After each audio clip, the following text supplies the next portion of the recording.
Good morning, boys and girls. Today is Thursday, February 5th. It is NTI Day number 7. I know you don't have this assignment at home, but I am sending you a copy of it. If your parents can print it at home, that would be great. If not, we have copies here at school. And if you can't do either one of those things, don't worry. Not only do we have copies in the office, but I have copies here, and you can pick one up when you come back to school, hopefully tomorrow or Monday. And as long as you have all your work turned in by next Friday, I think we should be good. Okay, so let's start out with your first assignment. This is a reading comprehension lesson on a story called Snow Fun. All right, and let's start with our questions. The first one, you need to know your seasons. It says, what time of year does the story most likely take place? Then number 2, in the story, what do Grace and Devin disagree about? Number 3, what does Zoe suggest as an activity all 3 of them will like? Number 4, at the end of the story, what else do the kids make? And then I think there's a couple more. We have to draw lines to match the words from the story with their meanings. So this is a little bit of vocabulary. Your words are coats, wonder, gloves, snowman, boots, and smiled. Okay, so let me go back to the story, Snow Fun. Zoe looked out the window. It's snowing! Let's go out and play, Devin said.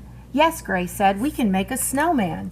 They put on boots, coats, hats, and gloves. Then they ran outside. I think we should make a big snowman, Devin said. I think we should make a small one, Grace said. I have an idea we all might like, Zoe said. She told Devin and Grace her idea. Great idea, they said. They did not make a big snowman or a small snowman. They made 3 snow kids.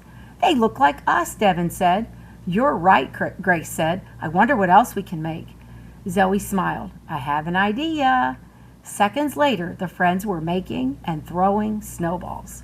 So question 1 was, what time of year does the story most likely take place? In the story, what do Grace and Devin disagree about? And I forgot for number 1, your seasons are summer, fall, winter, and spring. Number 3, what does Zoe suggest as an activity all 3 of them will like? Number 4, at the end of the story, what else do the kids make? A snow fort, a snowman, a sledding hill, or snowballs? And then you've got to match your vocabulary words like I told you before. Number 1 is coats, wonder, gloves, snowman, boots, and smiled.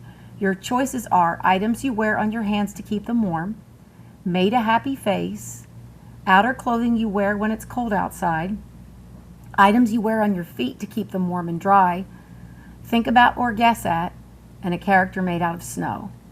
And then we're going to work a little bit more on long A, but we're going to compare it with short A.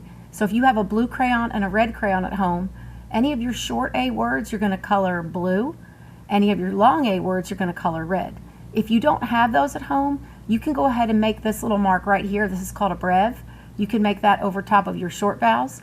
And you can make this little line over your long vowels. That's called a macron. You can make that over your long vowels if you don't have these crayons at home. Then moving on, we've got place value, cut and glue. Again, if you don't have scissors and glue at home, you can just write your answers in the block. So you're going to look at your place value materials, look at the 10s, look at the 1s, and tell what number it is. And then we're moving on to pronouns. Remember we started working on pronouns? We learned about the princess and the pronoun, how she didn't know that you could take a person's name and switch it out with a smaller word. So some of the pronouns you'll be using in the sentences are I, you, he, she, it, we, they, you, him, her, them, it, us. We did a similar activity like this at school where you had to take a person's name and decide which pronoun you should use to replace their name. And then in this sentence, all you have to do is circle the pronouns. Now remember, some of the sentences might have more than one. And then the next thing is a bar graph. We just finished up graphing. So you're going to read the bar graph about pets and tell how many dogs the students have, how many birds they have, how many cats they have, how many fish, and do they have more fish or cats.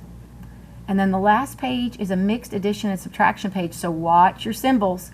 Some of these you're going to subtract, some of them you're going to add. Okay guys, I hope you have a great day, and I cannot believe we've missed this much school. It's almost like a second Christmas break. I hope to see you all tomorrow, but if not, have a great weekend, and I know I'm going to see you Monday. Okay, thanks again, and like I said, if you need anything, I'm here at school all day.